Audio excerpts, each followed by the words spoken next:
I'm using one of these new DREO wall-mountable smart heaters in my garage and another one in my basement to keep my home toasty warm this winter. This company sells a whole lineup of heaters and they have great smart features that'll let you automate your cozy. So today I'm going to show you what you get, how to set up and install these right in your home, and of course I'm going to show you how you can automate them. Let's give her.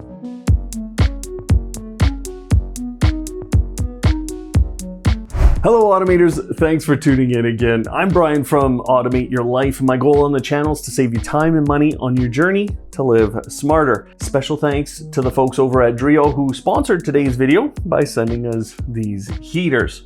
But that never guarantees a positive review, and we try to be comprehensive so you see both the good and the not so good today. In fact, you're gonna see one big thing I ran into when installing these. So let's start with a quick breakdown of what you get in the box and what these are like. Starting off with the mounting hardware, you get 5 sets of screws and anchor mounts.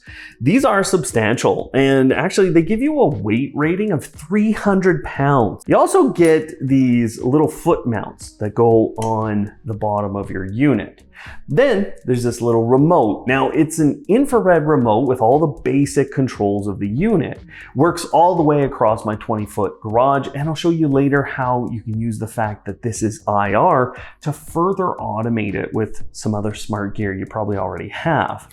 It lets you shift through the 3 different heating levels, or to the fan mode, or to a temperature controlled mode called Eco. It also lets you control the louver on the unit, and you can go between 3 positions, or you can let it cycle up and down. Of course, there are temperature controls on this, a replaceable CR 2025 battery, and of course that means it's going to last for years on a single battery. Then you get 3 different pieces of paper, and the first is a quick start guide. The next is a mounting guide that comes with its own little level on it, and the third is a full user manual that shows the different specifications, installation, and setup details. Then we have the big boy itself. This is a PTC ceramic heater, which is known to be generally an efficient and a relatively safe way to heat a small space. They have good protection embedded in them, and they provide heat pretty much instantaneously.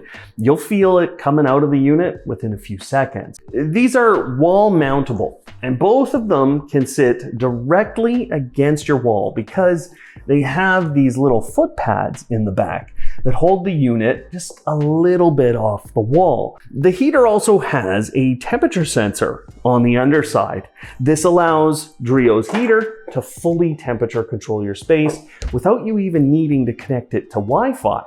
But if you do connect it to Wi-Fi in the DREO app, you'll see the temperature readout there. I've used those temperature sensors on many DREO products before. They're highly accurate, and you can calibrate them to other sensors that you have if you want to use those. If this one doesn't fit your decor, the front of the heater comes in 2 colors. Now the little screen displays what mode you're in, or the temperature setting you've set, or if you want, you can change it in the app to the temperature in the room. You can also get it to turn off after a few seconds, and below that screen are a whole set of touch sensitive buttons. They seem to work just fine in colder temperatures, and yes, it's already stupid level cold here. On the back of both units, you'll find a nice cable wrap. I love that this cable is quite long. This is going to let you install this in a number of locations with just a single cable coming out, and it'll be the right length. It's important to know that when you purchase one of these, you can pick a different plug. So depending on where you're going to install this and the type of electrical protection you'd like on the plug, you can pick a different version. On top is a space for a filter. It's simple to remove that with just 2 screws needing to be removed.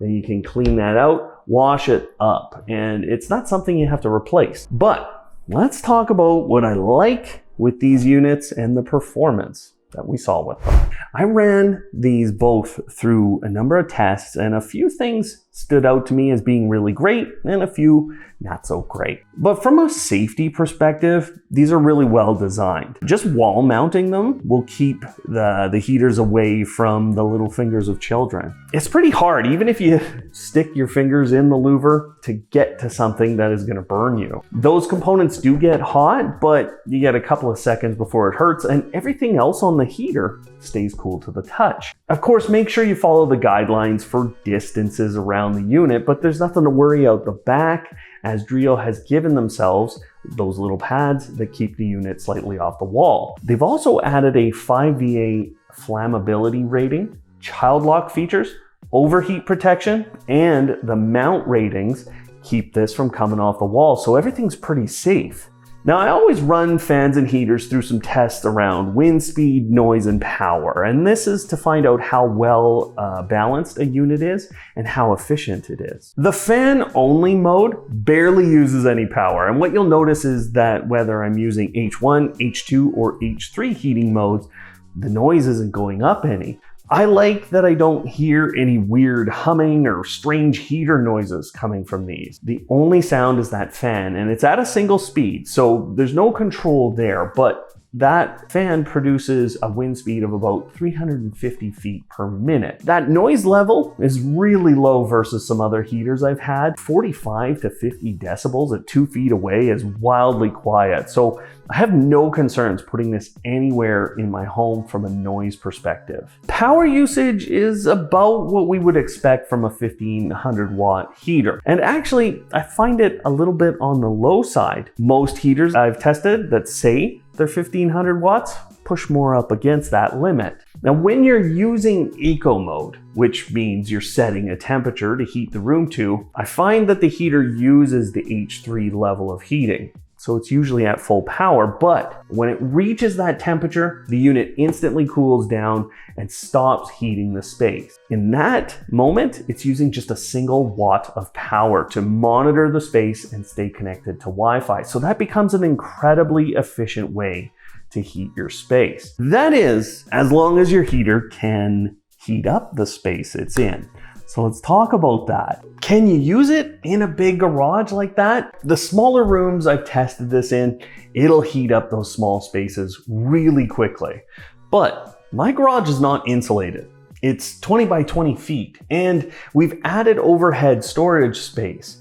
This gives us about 4,600 cubic feet of air to heat up, which is a huge space for a little guy like this to deal with. Today we hit -2 degrees Celsius. And when I've been trying to heat up the space, I would get a single degree Fahrenheit of heating about every 5 minutes. There's a little bit of variation based on how cold it is, but that was measured off of the heater's temperature sensor itself. If I was more than 10 feet away, it would take about double the time to get a degree of heating to happen. That wasn't an exact test, okay? But that's because the wind speed is not circulating the air so far around a giant space like that. I will show you in the automation section of today's video how I get around that though, and how you can too. So we have basic temperature control in the app or on the unit itself, but there's an interesting little setting that I don't think I've seen on any other portable heater like this before. It's called open window detection, and it's gonna make sure that the temperature is rapidly dropping if this heater is working.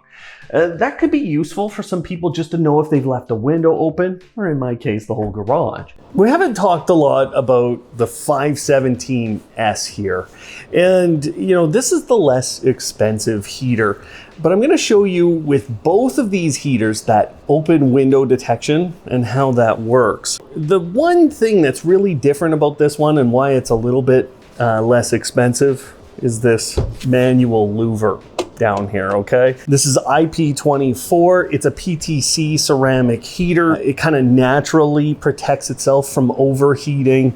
It has all of kind of those basic features that are on the other unit that I've mostly been showing you. I think in the end I'll install this in a bathroom here, but I'm gonna take this out to the garage. I'm gonna show you how that open window detection works. Okay, we're on my new workbench. Hi, you guys like it? All right. And I'm going to show you the open window detection. We've been running for a while, so we've got a temperature in the app. And then I'm going to open that bad boy. So it says it's 9 degrees. Okay, let's open up our garage.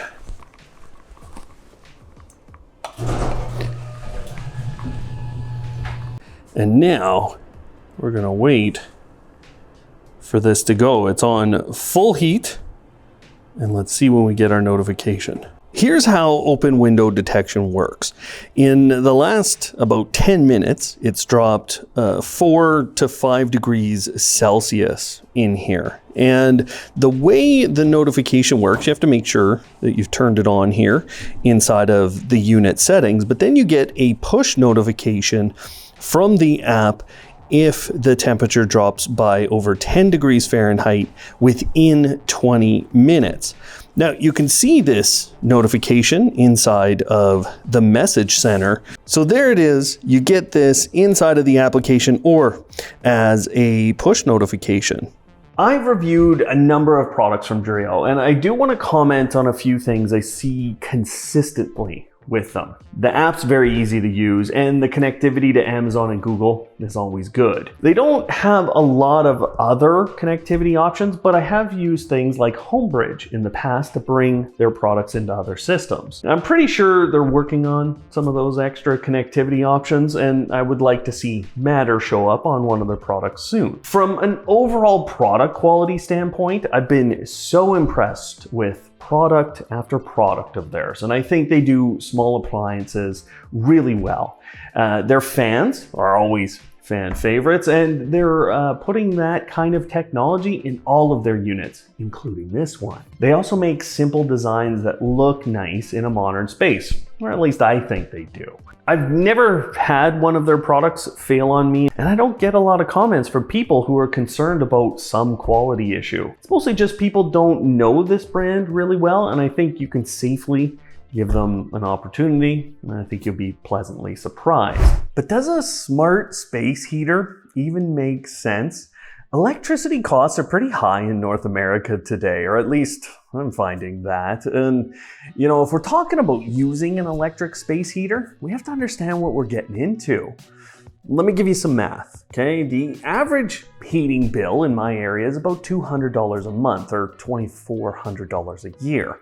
Obviously, that's an average, and I'm in a fairly cold area, but our power bills spike heavily in the winter, and it's generally accepted that you could save about 1 to 3% of your overall heating costs by lowering the temperature a single degree for an 8-hour period every day. Now that would give me an opportunity of about $72 a year of savings if I turned down that thermostat a degree. But I've got to run a space heater to replace that. Because this is a fairly substantial 1500 watt heater that uses a little less than that, I can use that space heater for around 241 hours before I spend the equivalent money on heating a room. That doesn't sound like a lot.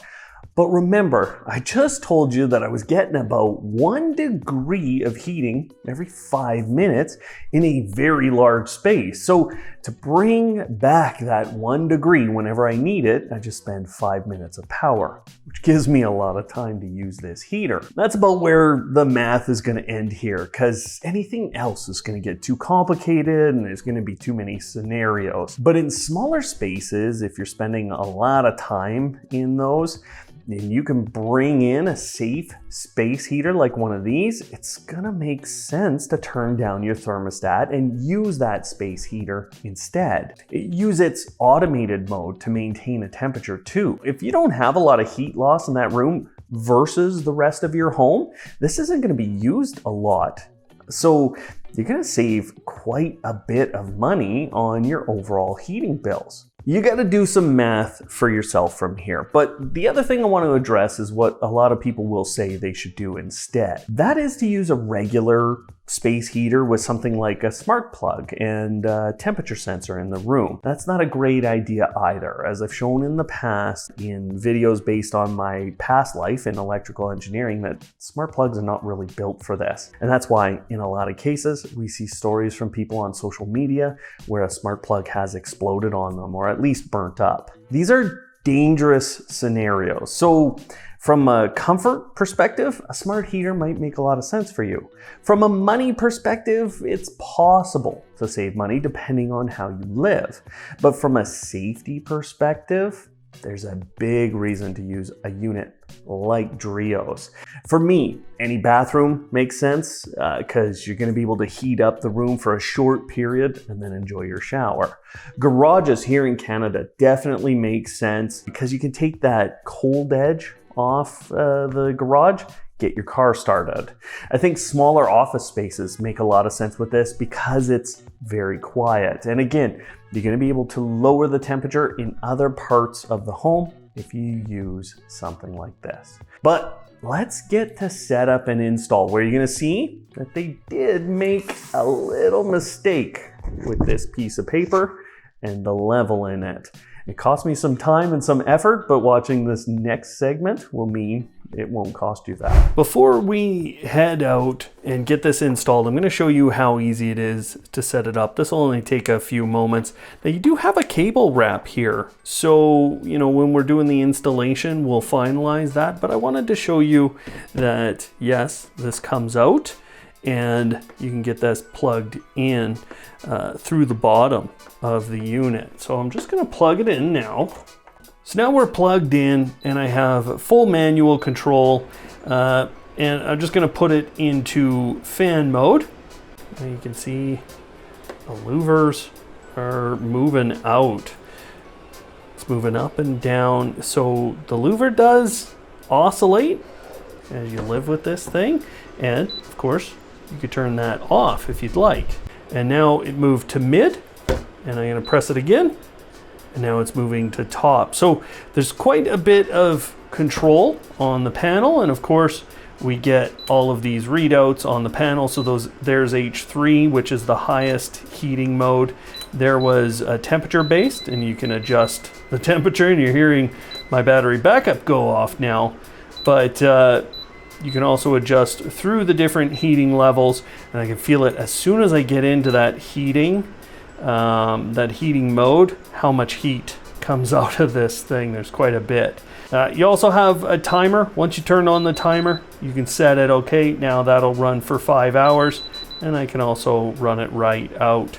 So you have a timer mode as well as full control in the app based off of things like temperature, and you have that temperature here, and of course we have the remote too.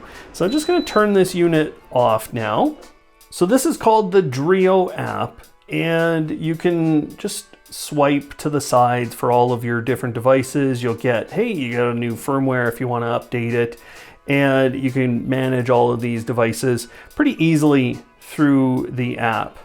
There's also now a full home view, so I can go between things fairly quickly by hitting that button up at the top. But we want to add a new device. You can see it found it using Bluetooth. So you have to make sure Bluetooth is turned on your phone for that to work. If it doesn't work, you can manually select the device. Just make sure it's plugged in. Now we have to press and hold the button for 5 seconds. There we go. We got a little countdown there. And now it's pairing the two. And we're going to eventually connect this to our Wi-Fi. So wherever you're going to mount this, you have to actually check that you have a decent signal out there for Wi-Fi, okay? That's going to be a really important thing. So now I've got to select the Wi-Fi network. They're only allowing 2.4 gigahertz networks, and you should be able to choose your network, connecting to router, registering the device, connecting to their IoT service. So this is DREO's IoT service. And you'll also notice it just connected to Amazon right there. And that's because I've already connected DREO into Amazon there. We'll talk about that later in the video if you still need to do that. I can place it in a room in the app if I'd like, and I can also rename it. I'm going to call this the garage heater. Okay. It took me some doing to get this installed, and actually I did run into a couple of issues. So I'm going to show you what happened to me and the little mistakes I made. I'm not perfect, and I'm certainly not a woodworking channel, but I did get this installed. Pretty happy with it. I've got everything working. So let's go through that now. Okay, so I've got a nice outlet right here, and I'm thinking I'm gonna install around here. I've got some hooks there, and I want to maintain at least a bit of distance, and the card tells you what kind of distance you have to maintain from things. Okay, so just kind of getting things close, and I'm not gonna have trouble being here. I think I can actually even go over one more.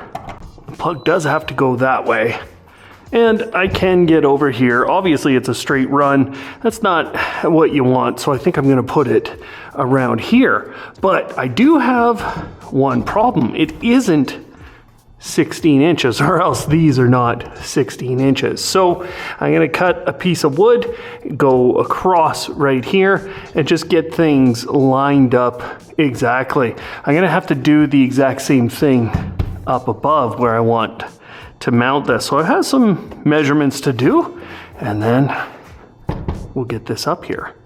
Okay, got my piece of wood, and I'm just gonna measure straight across. So these are 14 and a half. So you know what, that's telling me our points on the heater are 12 inches apart. Let's just check that. These are 14 and a half. So the points are 14 and a half across, and I've got 14 and a half studs. So unfortunately, to the middle of each is 16. So it's so close. I think had they maybe looked at that a little bit at DREO, they would have put those a little bit further apart. 14 and a half. Okay, and then I'm just gonna cut a second piece right after that, but I'm just gonna check my measurements here all along. Looks pretty good. So now I just gotta cut this board and then make a second. Just about perfect. I'll be able to pull that a little tighter. And let's make one more. This one. Make sure both are good. One, good. And two is even more snug. Let's get kind of to the height we want. So, you know, I want the buttons accessible by me. And I think the other thing that's important is we're a little above where most people are gonna touch for the kind of from a heat perspective. Then I'm gonna come in on this with my drill. So circa 1935 level from Canadian Tire. And I've got 2 screws in. I got one on either side. So imperfect, but now I gotta go down 10 and a half inches. That's what I measured between basically these 2 points where I'm gonna put the little clips. So I'll go from the middle. I can locate it up higher, but I'm just gonna go from the middle, and I'm gonna mark my 10 and a half, and that's where I'm gonna stick my board, or at least start it there. Imperfect, not what everyone wants, but we're fairly close to level on both of these boards, and I'm gonna be able to level the unit out in 1 second with the guide. So first of all, make sure the bubble is straight. There we go. There we go. Still straight. More like that. So I go here. Okay, now we no longer need this. We're done. I think probably the most confusing thing to me by what DREO did is, yeah, that distance right there. You know, I think this is meant more internally inside of a home if you have 12-inch studs, right? So not necessarily going to work for everyone, without one of those anchor mounts. Now I'm not gonna use the anchor mounts because I got wood and you guys gave me crap last time when I did that with Eufy. So I'm not gonna do that this time, even as a demonstration. Okay, so DREO tells you, put in your screw, go straight in, leave a 1/5 of an inch gap. So I'm gonna leave about that much out and only do the top 2. Shouldn't be using this drill, I know. Now they say, hang it up. Okay, I can feel, wow, there you go. Now, yes, my board looks totally uneven. This is a lot of fun. You know, that's really bothersome.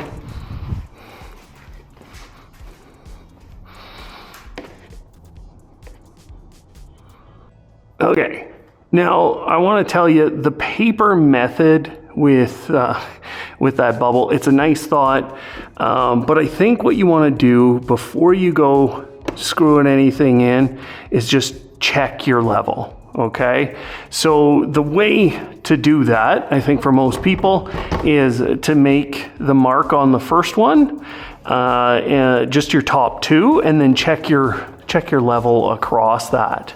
Okay, so you could see my level up here was totally off when I used that bubble method. So I don't love that one. I'm gonna take this board out. I'm gonna do it all again. We're gonna draw a line across and we're gonna make sure that that line is level before I go drilling into the wall. So the way these work, very simple. Just get them pushed in. And look at that, guys. And I'm gonna be able to drive those up a little bit in here, but I'm pretty happy with that. There we go. Okay, we're mounted. Now I gotta drill my holes, run this across, and we're good to go.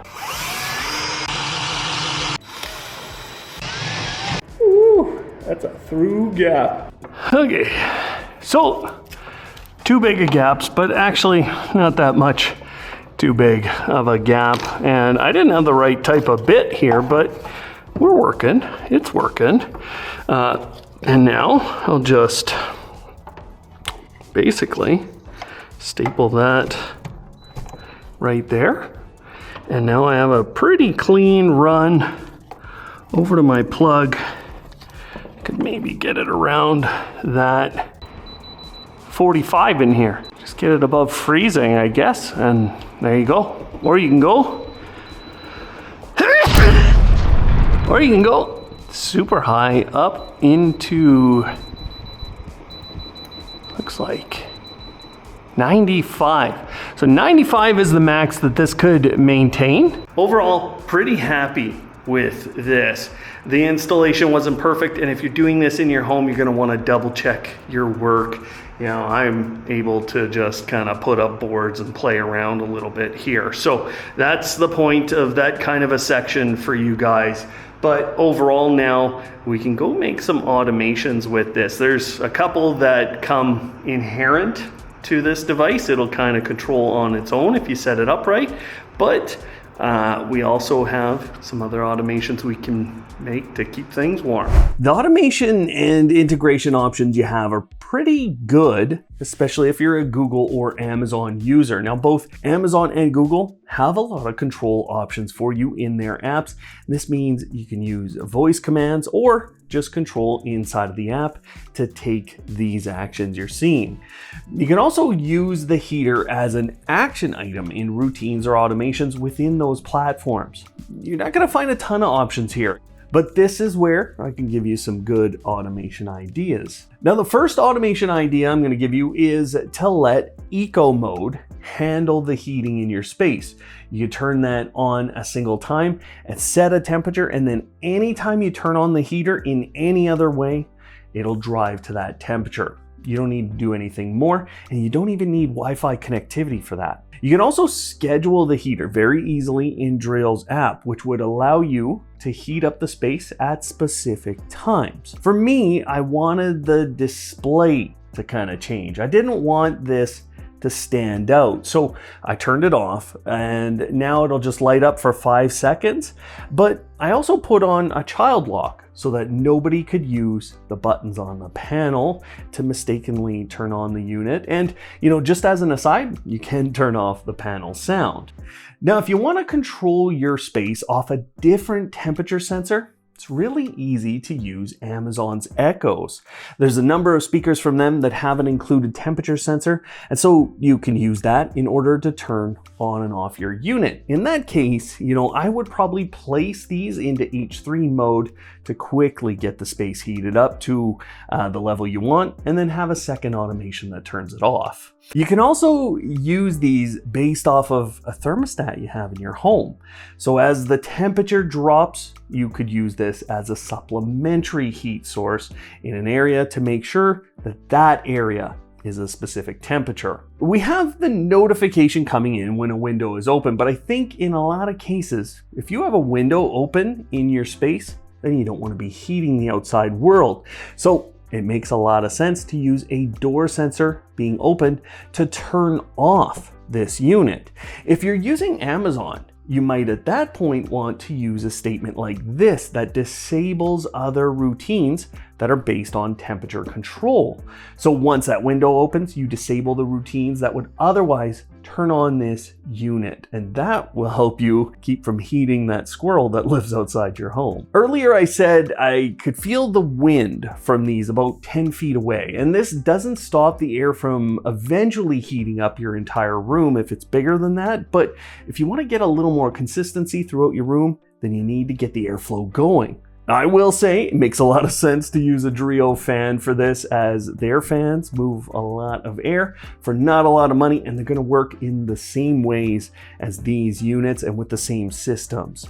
So basically, if you turn on your heater, then you use your fan to drive that air around the space, and you'll create good circulation, get the whole space heated up consistently. And one of the best features of these is that you can get them to turn on using infrared, and they use very standard infrared controls that are very easy to mimic with other smart IR blasters. I'm using Akara's M2 hub. I'm sure there's many others that you could use to create this kind of an automation that turn on and turn off the heater, plus execute all those different commands that the remote can put out. Now, using Akara gives me access to all of their automation sensors, which actually is a huge benefit today with Akara having some pretty good options for presence detection. This is a really easy combination to make. You can use Amazon, Google, or Akara's app for that. If you leave the unit in eco mode and set a temperature you would like, then anytime you step into the room, your heater will heat it up to the temperature. Now, this automation as an option makes it even more efficient in terms of heating your home, because you're only heating when you're there. And finally, one fun fact about DREO's products is that most of their remotes work to turn on all of their products. So if you do have a fan or a second heater, you might get away with just one remote press or command from an IR blaster. Now, that's a lot of automation options with a couple of little heaters. So I hope you're going to stay warm this winter. For me, I think these are going to work really well in spaces of about 400 square feet and under. And I was surprised that I could actually maintain and even heat up that garage space. I think when it gets really cold, yeah, these are going to struggle to keep up with the Canadian winter in an uninsulated garage. And check out all the links down in the description below. DREO does have a number of other stand-up heaters, and if that's the kind of model you're looking for, you can check them out through the links, or you can watch some of our other reviews of some other stand-up heaters in the playlist that's on screen now. Otherwise, thanks for watching today, and of course, live smart.